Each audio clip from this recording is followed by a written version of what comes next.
Good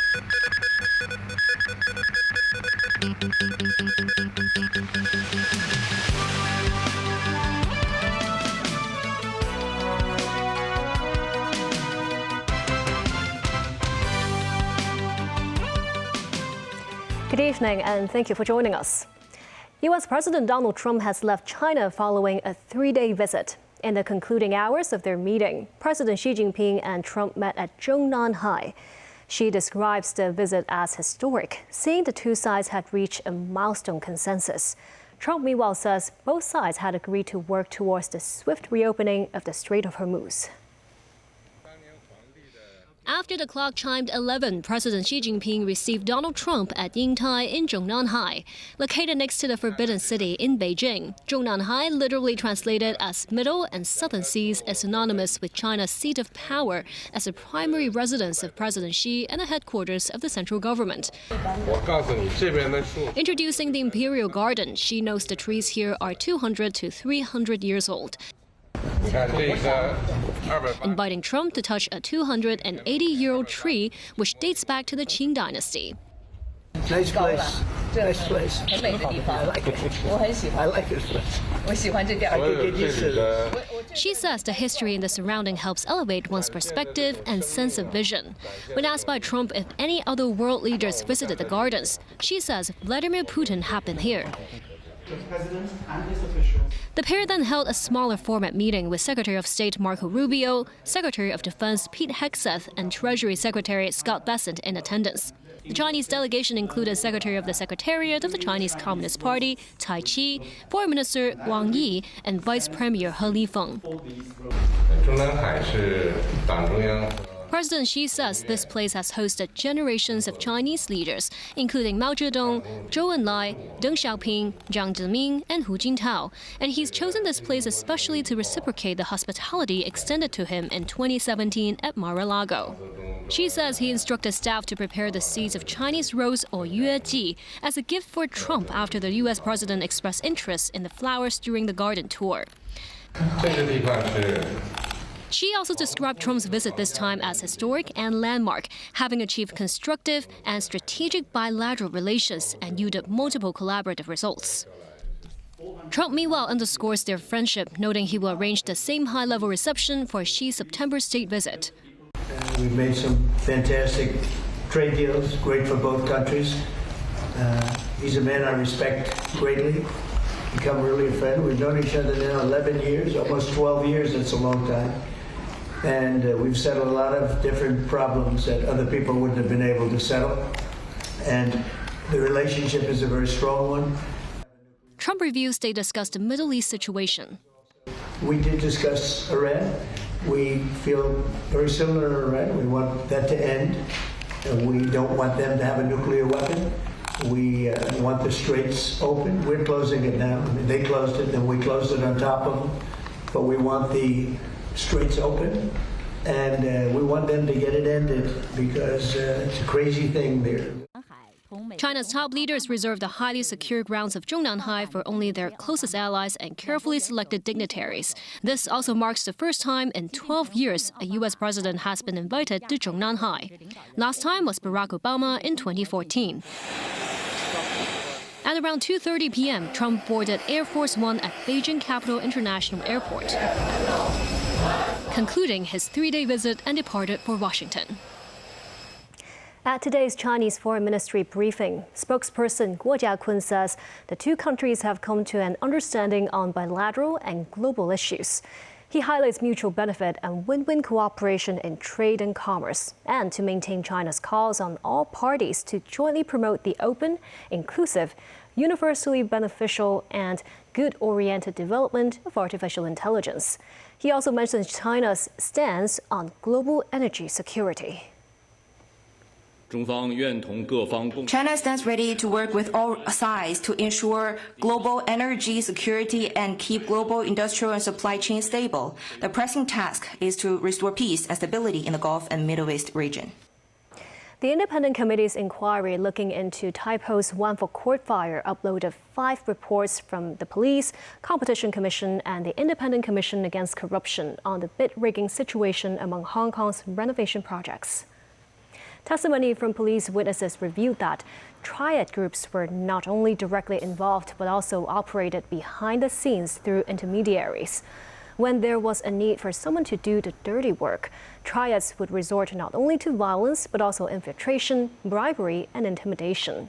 Anti-graft body ICAC meanwhile says building maintenance is a highly lucrative market where project supervision relies heavily on consultants and contractors, exposing clear structural flaws. Many property owners lack the professional knowledge needed to oversee such projects. A report from the Competition Commission cited a case where a consultant allegedly brought triad members to beat up another prospective contract bidder, forcing that contractor to withdraw from the tender.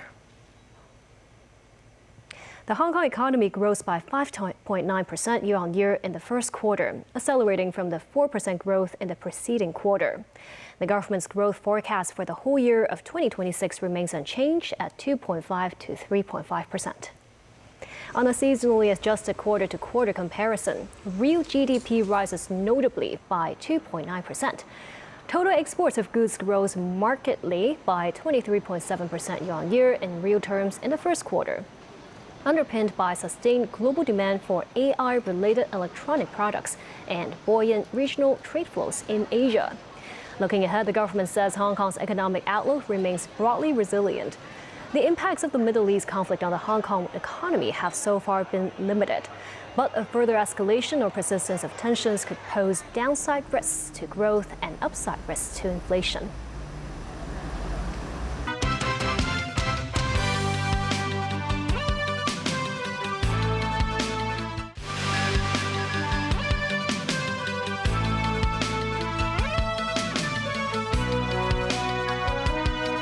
Ukraine officials claim at least 9 people were killed on Thursday when Russian attacks leveled an apartment building in Kyiv.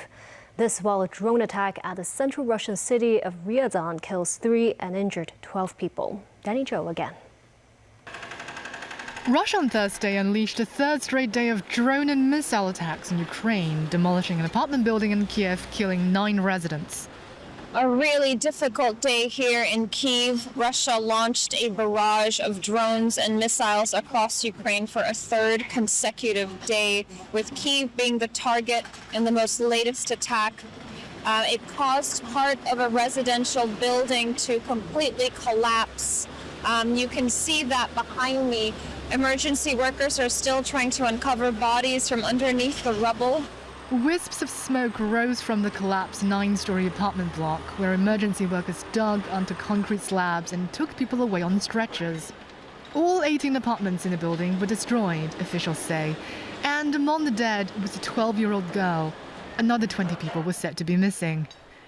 Ukrainian President Volodymyr Zelensky claims in his nightly video address the missile used to destroy the building was built in the second quarter of 2026, meaning Russia is still importing components and equipment to produce missiles in circumvention of global sanctions. Meanwhile, the United Nations tells reporters a drone attack in Ukraine's Dnipro has hit a World Food Programme truck, leaving a driver injured. Yesterday, in Dnipro, Ukraine, a clearly marked World Food Programme truck delivering food to frontline communities was struck by a drone, injuring the driver. WFP reports that more than 80 attacks have affected its vehicles, warehouses, and assets of local partners in Ukraine over the past 2 years. Danny Zhou, TVB News. The Cuban government confirms it has met with the American CIA chief John Ratcliffe. Ratcliffe reportedly told intelligence officials in Cuba the U.S. is prepared to engage in economic security issues if Cuba makes fundamental changes. This while a U.S. Department of Justice official says Washington plans to indict Cuba's former president, Raul Castro, likely over the shoot-down of planes operated by Brothers to the Rescue in 1996. The island nation suffered a major power failure on Thursday, with no electricity available to Cuba's eastern provinces. The state-run electric union did not give an estimate for how long it would take to restore power. The previous day, Cuban President Miguel Diaz-Canel had described the energy situation as tense, as supplies of oil delivered by a Russian vessel in late March ran out. Efforts to unseat British Prime Minister Keir Starmer from within his own party breaks into open rebellion Thursday, with one potential rival resigning from the cabinet and two others positioning themselves for a future leadership challenge. Gloria Feng has more. Britain's Health Secretary Wes Streeting became the first senior minister to quit Thursday in what is seen as a precursor to challenging Prime Minister Keir Starmer's leadership. He says he has lost confidence in Starmer, who should not serve out the rest of his term. Do you want to be our next Prime Minister? Wes Streeting said that he was resigning, even though he gave credit to the Prime Minister for his efforts on the international stage, particularly with Iran. Domestically, he identified that he had issues. He said that the country was looking for vision and got a vacuum. He said that they were looking for direction and got drift. Starmer is under pressure to step down after disastrous results for his Labour Party last week in local and regional elections, cementing doubts among many party members about Starmer's judgment, vision, and leadership ability. A brutal indictment on a leader who returned Labour to power in July 2024 after 14 years in opposition. There are some party members who still support the Prime Minister. The Prime Minister has my full support, and I'm really sorry to see Wes go. He has been a brilliant Health Secretary. He's done a fantastic job, and we see that today with the NHS waiting list numbers that are really encouraging and what people want to see. But I fundamentally disagree with the position he's taken. I'm sad that he's gone, but I think this is now a chance for us to pause, take a breath as a party, and try and draw a line under all of this. If Wes Streeting does challenge Keir Starmer, it's almost certain, I think, that there will be other challengers enter the fray, provided they can get the support of 81 MPs themselves. So, in effect, a civil war opens up within a Labour Party that's supposed to be governing us at present. It's an extraordinary state of affairs, given it's less than 2 years since Keir Starmer won one of Labour's greatest election victories ever, their third greatest election victory ever. He's got a huge parliamentary majority. He's got more than 400 MPs, and yet his prime ministership may be on the brink of disintegration. Other ministers positioning themselves for the top job include Angela Rayner, the former Deputy Prime Minister, and Andy Burnham, popular mayor of Manchester. Gloria Feng, TVB News. Cambodian telecom scams are so outrageous that even former Prime Minister Hun Sen encountered a text scam message. Hun did not fall for it and shared his experience to warn the public to be vigilant. In response to recent crackdowns by authorities, criminal syndicates have resorted to using small operations to evade detection. TVB News reports on the situation in Cambodia, with Timothy Lee having more.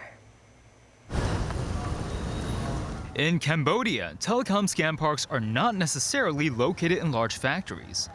This apartment building in Phnom Penh was previously raided by local police. Several units were found to be involved in telecom scam.